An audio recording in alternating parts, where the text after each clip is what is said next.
बिस्मिल्लाहिर्रहमानिर्रहीम। अस्सलामु अलैकुम। आज का लेक्चर है principles of accounting I com part 1, chapter number 8 है। Cash book and bank reconciliation का ये चैप्टर है और इसका हम क्वेश्चन नंबर 11 करेंगे। क्वेश्चन रीड कर लें कि prepay A bank reconciliation statement on 31 December 2015 from the following particulars. First transaction जो है ये बैलेंस बता रहा है कि जो 31 दिसंबर का बैलेंस है कैश बुक का, कि bank balance as per cash book on 31 December rupees 23,510 23,510 रुपये बैलेंस है। कैश बुक और पासबुक होती है बैंक स्टेटमेंट और कैश बुक होती है जो हमारा लेजर होता है कंपनी में, जो हमने बैंक का लेजर बनाया होता है उसे कैश बुक कहते हैं। तो यहाँ पे देखें मैंने लिख लिया है कि balance as per cash book कितना आ रहा है 23,510 रुपये, यहाँ पे लिख लें, ठीक है। और सेकंड ट्रांजैक्शन जो है वो है, कह रहा है कि चेक्स, मल्टीपल चेक्स हैं, ठीक है, उसकी डिटेल नहीं बताएगी, अमाउंट दे दी गई है कि cheques for rupees 3,000 deposited for collection but not credited by the bank prior to 31 December 2015, के 31 दिसंबर तक अभी तक हमारे अकाउंट में वो अमाउंट ट्रांसफ़र नहीं हुई थी, क्रेडिट नहीं हुई थी। कितनी? 3,000 रुपया। अच्छा, जब आपके पास चेक आता है और आप बैंक में डिपॉजिट करवा देते हैं तो आप उसकी क्या एंट्री करते हैं कि बैंक को डेबिट कर देते हैं, ठीक है, और जहाँ से आया होता है उसे क्रेडिट कर देते हैं। अब देखें, बैंक को आपने जब डेबिट किया हुआ लेकिन एक्चुअल में वो हुआ नहीं है अभी तक, ठीक है, तो ये सेकंड ट्रांजैक्शन जो है ये आएगी लेस वाली साइड पे, क्योंकि आपने अपने पास ऐड कर लिया लेकिन बैंक में अभी तक वो नहीं हुआ, ठीक है। तो यहाँ पे लिख दें checks deposited but not cleared yet, ठीक है। यहाँ पे ये कितनी अमाउंट है? 3,000 रुपया, तो 3,000 यहाँ पे लिख दें आप। सेकंड ट्रांजैक्शन भी होगी। इसकी जो थर्ड ट्रांजैक्शन है ये भी मल्टीपल चेक्स हैं।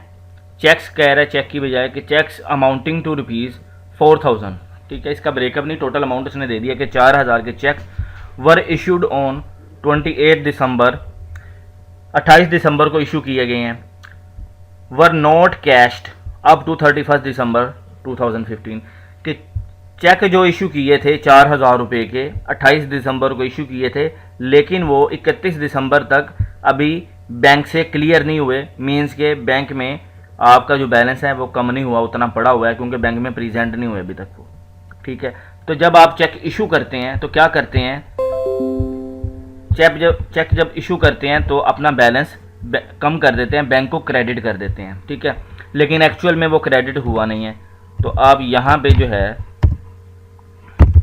थर्ड ट्रांजैक्शन लिखें, यहाँ पे वो ऐड कर देनी है आपने कि चेक्स इशूड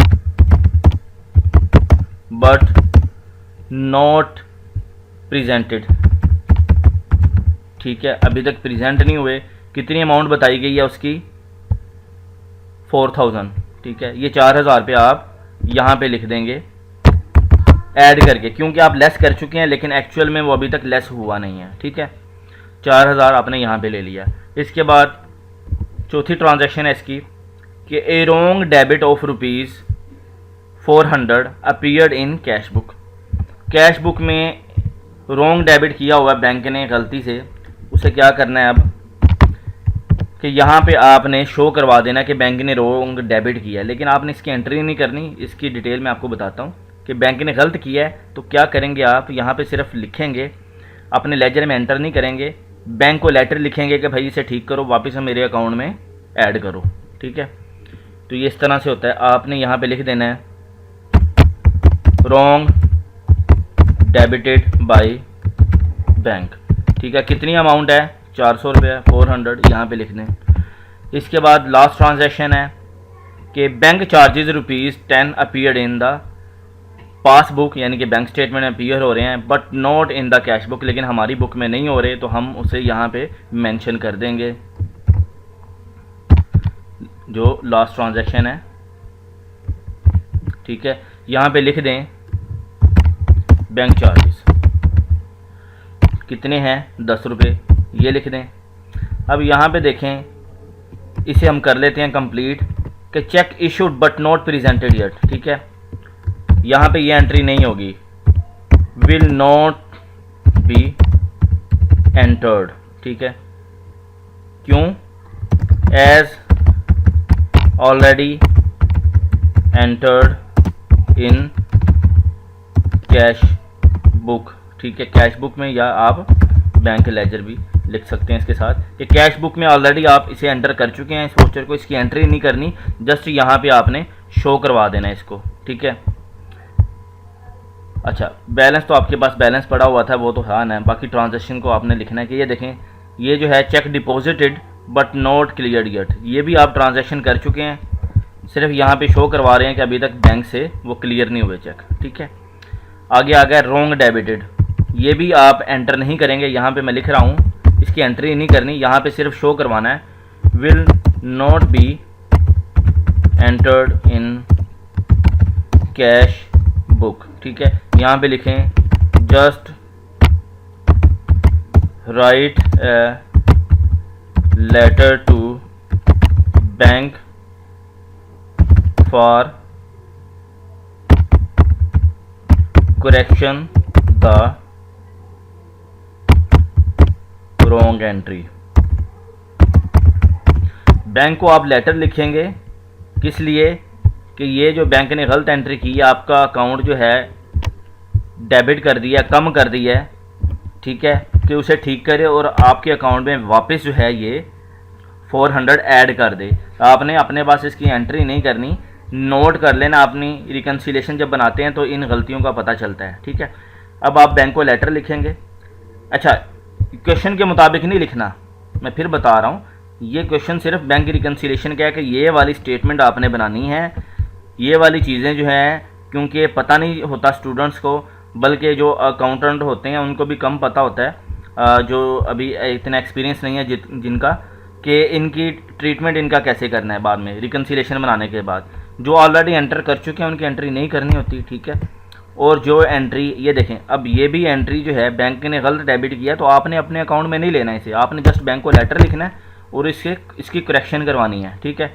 अब बैंक चार्जेस, इसकी एंट्री आप करेंगे, क्योंकि बैंक चार्जेस, वो बैंक ने अपने चार्जेस तो लेने ही लेने हैं, ठीक है ना, चाहे वो चेक बुक इशू करवाने के हों, या बैंक स्टेटमेंट के हों, या चेक डिसऑनर होने के हों, ठीक है। यहाँ पे लिख देना आपने, मैं लिख देता हूँ, विल बी एंटर्ड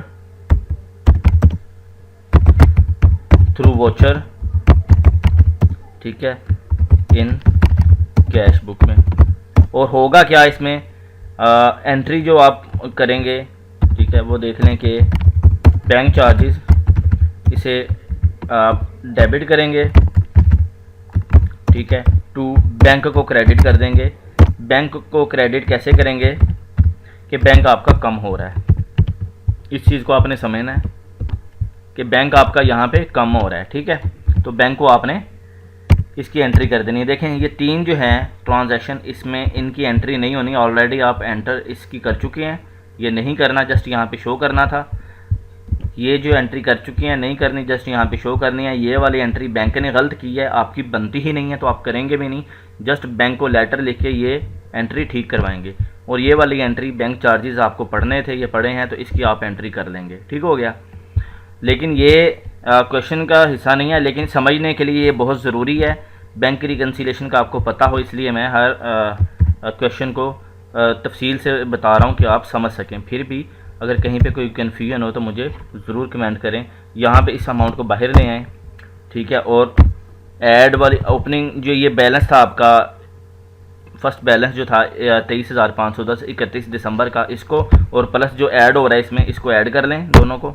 यहाँ पे आ गया 27,510, और ये जो लेस हो रही है अमाउंट, इन तीनों को ऐड करके बाहर ले आएँ। यहाँ पे ये आ गया 3410 रुपये, और अब 27,510 में से माइनस कर दें 3410 रुपये, तो ये 24,100 रुपया ये अमाउंट आ रही है। यही जो है आंसर है, ठीक है, यही आंसर है कि बैलेंस एज पर पासबुक, कि बैंक स्टेटमेंट का बैलेंस भी यही है और बुक में यही आंसर दिया गया, तो इस तरह से ये निकलेगा। लेकिन मैं आपको लॉजिकली बता रहा हूँ कि आप कल को आप अकाउंट्स का किसी भी कंपनी में काम करते हैं तो बैंक रिकन्सिलेशन आप इजीली बना सकें और उसको इस तरह से आपको पता हो कि कैसे एंट्रीज़ करनी है। एंट्रीज़ भी साथ साथ मैं बता रहा हूँ कि कौन सी करनी है और किस तरह से करनी है, और जो नहीं करनी उसकी रीज़न क्या है कि ऑलरेडी आप कर चुके हैं। उम्मीद करता हूँ कि यहाँ तक आपको अच्छे से समझ आ गया होगा। फिर भी अगर किसी दोस्त का किसी भाई का कोई क्वेश्चन है तो मुझे कमेंट करें, मैसेज करें, मैं इंशाल्लाह मज़ीद एलेबोरेट कर दूँगा। वीडियो को लाइक करें, अपने दोस्तों के साथ शेयर करें, और अगर आप इस चैनल पर नए हैं तो प्लीज़ इसे सब्सक्राइब कर दें। Thanks for watching my video. अल्लाह हाफिज़।